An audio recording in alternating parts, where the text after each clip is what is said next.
Posso entrar? Tá certo, faz favor. Vocês têm carvoaria, né?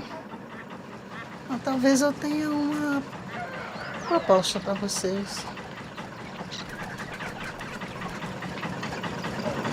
Eu vou ser bem sincero, eu tenho acompanhado tudo que está em relação a esse filme, tudo que tem saído, e as pessoas vão falando, e o negócio está sendo gradativo, né? As pessoas vão falando aqui, vão falando ali, e eu, meu Deus, eu preciso assistir esse filme.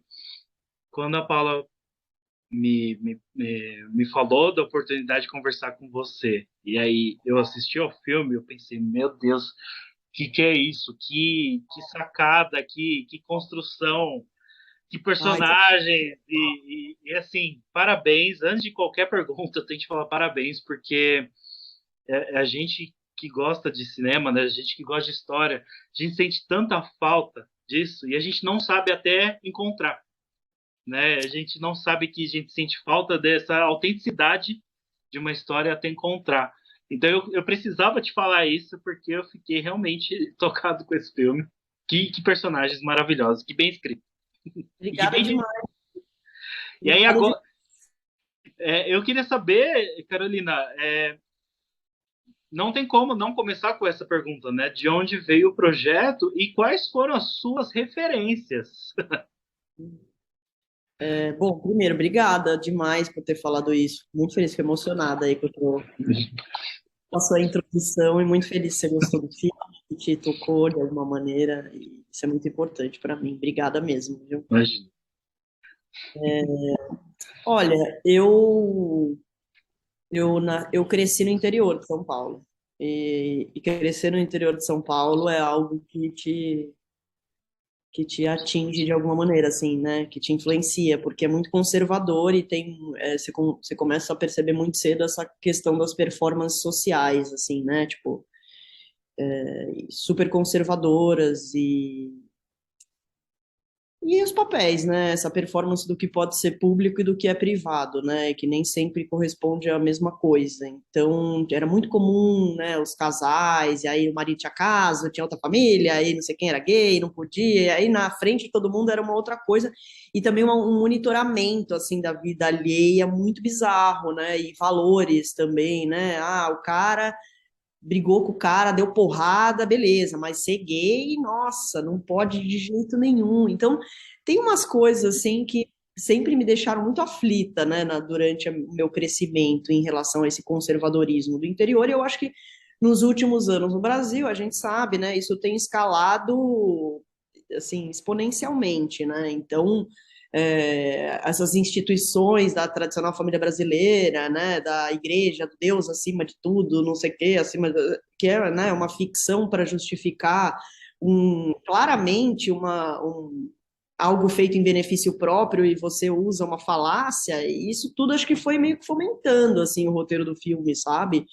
E claro que eu não queria que isso fosse literal, eu queria que fosse sutil, eu queria que fosse a história daquelas pessoas, né, que representam um pouco esse universo e tal, mas eu acho que tudo isso da minha vivência de infância até o que a gente vem vivendo no Brasil agora, e que o Carvão ele meio que nasceu de tudo isso junto, sabe? E essa parte o que me intrigou bastante, essa parte do diálogo silencioso, né? Dessa, de- da- do, do simbolismo por trás de algumas cenas em relação à religião. E eu queria saber de você, porque assim, determinadas vezes não tem como. A formação, principalmente da parte que o cara vai dar uma cheirada, né? Ele vai cheirar ali, você é muito engraçado, mas é um engraçado que não é que a gente né? Não é risada leve, é risada crítica, né? Que você pensa, é isso, é esse comportamento que tá aí, que você acabou de me dizer agora, é esse comportamento do que está por trás das atitudes de quem fala que é o chefe de família, né? Quem fala que é o líder religioso, ou que fala que está ali acima de tudo, Deus acima de todos, etc. Por trás tem esses comportamentos, e aí essa é a graça, né? Essa é a sutileza que está ali nessas cenas. Eu queria saber de você como foram as escolhas. E eu confesso não ter conseguido perceber quem eram todas as figuras, Mas se também existe algum significado nisso, Quem eram todas as figuras, em que sentido? no religiosos. Ah, não, não tinha especificamente não, mas tinha essa instituição, né, da igreja que, de uma certa maneira, explora as pessoas e, né, e isso é um ciclo também, né, assim como a violência no filme, né, e vai fomentando tudo. Eu acho que tem essa coisa da performance social e religiosa da cidade do interior, né? Então a casa inteira tem, como você falou, né, os símbolos, tem a Santa Ceia na mesa, na hora que, enfim, eu não posso falar para não dar spoiler, mas naquela hora no final, né, que a pessoa deita na mesa, tem Sim. cruz o tempo inteiro, né? Tem essa lembrança de que Deus está lá abençoando, de que Deus permitiu, de que Deus, né, deu aval para as escolhas, de que Deus abençoou, entendeu? Tem isso o tempo inteiro, não tem figuras religiosas especificamente, esse santo, essa, não sei o quê, mas eu acho que, fora a Santa Ceia, que de fato tem, né, da família reunida na mesa, né, que é uma coisa que o filme tem muito, né, dessa família reunida na mesa o tempo inteiro, dessas pessoas, né? Mas fora isso, eu acho que era importante ter essa sensação de que se Deus permite, está ok, podemos o tempo inteiro, né? Que é essa simbologia que está no filme o tempo inteiro em vários momentos. E eu vou te falar uma coisa, várias coisas já estavam na casa, sabe? O que é muito Ah, interessante. Usou Tem um trabalho de arte maravilhoso que a Marinês fez, que até, inclusive, foi premiada lá no Rio. Ela é foda, eu acho, eu fiquei muito feliz. Mas tinha muita coisa da locação também. A locação era muito rica, né? Tem uma família que mora lá, uma família que a pessoa senta no fogão, do mesmo jeito que a Maeve estava sentada lá. A gente viveu um pouco lá e entendeu como aquela família vivia. Muitos daqueles elementos, a maioria, né? Dos modus operandi da família, dos objetos, né? A direção de arte teve uma inteligência muito grande em usar aqueles objetos da própria casa e de pegar de casas do lado, sabe? Então tem uma verdade nessa coisa da religião muito presente, né, nas famílias do interior, né, que é esse ambiente mais conservador e mais religioso. nossa, eu vou voltando para o filme e isso me lembra que eu queria saber de você como foi a construção dessa parte técnica também da fotografia e do som, porque o som tem algumas sacadas assim geniais da, quando ela dá uma provocada, por exemplo, no hóspede, e aí tem a gente pode até falar spoiler depois eu edito tudo, tá? Mas aí ele dá uma fugida e tem o barulho do galo por trás, parece um peru, sabe? Tem, tem umas sacadas assim e o som é muito precioso porque a gente sente a mastigação deles, então a gente sente a cadência do personagem, a gente isso ajuda muito a gente entrar naquela casa e entender os cômodos e a logística dos cômodos e como eles se comportam ali, como eles se incomodam. E o som ajuda muito isso, né? Do fazer do café ali, do fogão a lenha, até a mesa, mesmo como você falou, da sala deitado, do banho dele, pegando o shampoo vazio e jogando.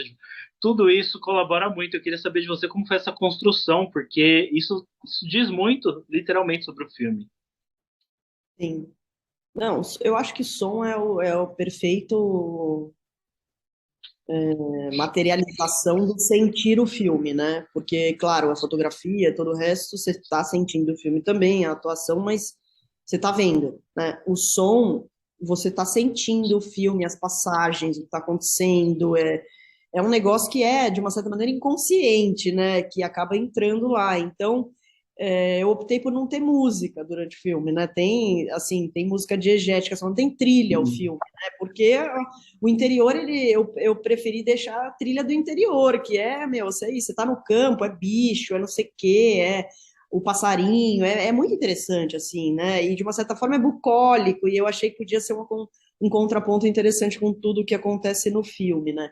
Mas é isso, esses detalhes todos que você percebeu, a gente pensou neles, assim, tipo, é isso, a hora, um barulho, quando, por exemplo, tá na cara dela, que ela recebe o negócio da Juracia, aquela frase da Juracia, entra um barulho do boi, tem Sim, quase uma reação, assim, dos bichos, que é um pouquinho sutil, mas muito legal você ter percebido tudo isso. E eu acho som muito importante, porque é isso, você cria uma atmosfera, uma sensação do que tá no filme, e que não é tão literal quanto uma trilha, né? Que você bota uma música feliz, é feliz, mas uma música triste é triste. Não, som é som das coisas, né? E você vai meio que criando uma atmosfera. E eu achei muito importante, até para ressaltar a atuação, né, dos atores, que são tão bons, né, tão intensos. Eu queria que os outros elementos eles estivessem a serviço dessa atmosfera criada pelo personagens mesmo. E com relação à fotografia, o fotógrafo é o Pepe Mendes, né, que é um fotógrafo maravilhoso, que fez todos os meus curtas, e a gente é super amigo, parceiro e tal, então trabalha junto já há muito tempo. E eu fui para lá um mês, 2 meses antes e decupava as cenas na locação, né? Isso faz muita diferença. Então o filme inteiro era bem decupadinho, assim, aonde ia filmar, ok, entra em quadro, sai, mas eu não marco, o ator entra, sai, não sei o que, não. Eu gosto de deixar o espaço livre para os atores, porque para mim o mais importante é que soe natural a atuação, então, e aí eu meio que faço as coisas em função disso. Então tinha as cenas que a gente fazia super decupadinho e tal, e os planos, e as cenas de maior energia, de mais ação, a gente fazia solta. O primeiro take era livre, e o Pepe, que uma das grandes qualidades dele é o trabalho de câmera, meio que ia atrás, assim, do que estava acontecendo, né? A gente já tinha ensaiado um mês, e eu meio que já, então, sabia o que ia funcionar mais e o que ia funcionar menos, mas tinha um pouco essa regra, assim, sabe? Das cenas que eram mais estáticas e das cenas que eram mais caóticas, da gente meio atrás das coisas. Nossa, é, é, por isso que é bom conversar, né? Porque, primeiro, você falou do som, e que fantástico saber que foi dessa construção da escolha, porque o som colabora muito para o humor também, como você falou, né? Desses detalhes e tal, e a gente percebe, e a gente tá ali.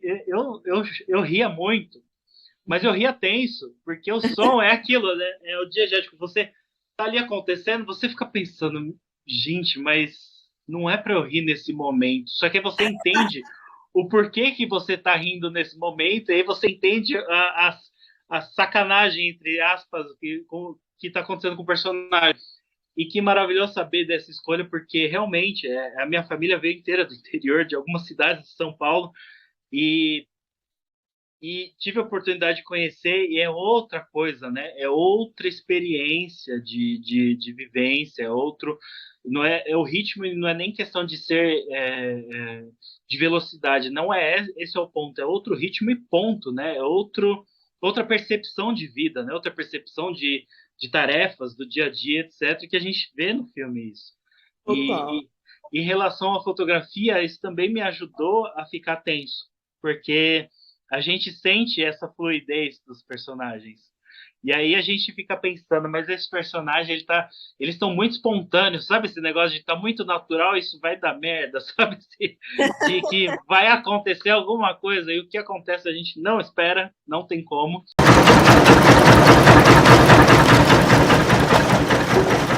Como é que você pode pensar numa coisa dessa?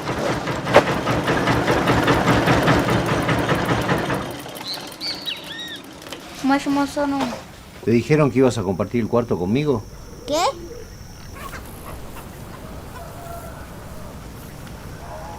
Você tá falador hoje, né? Tá feliz, né?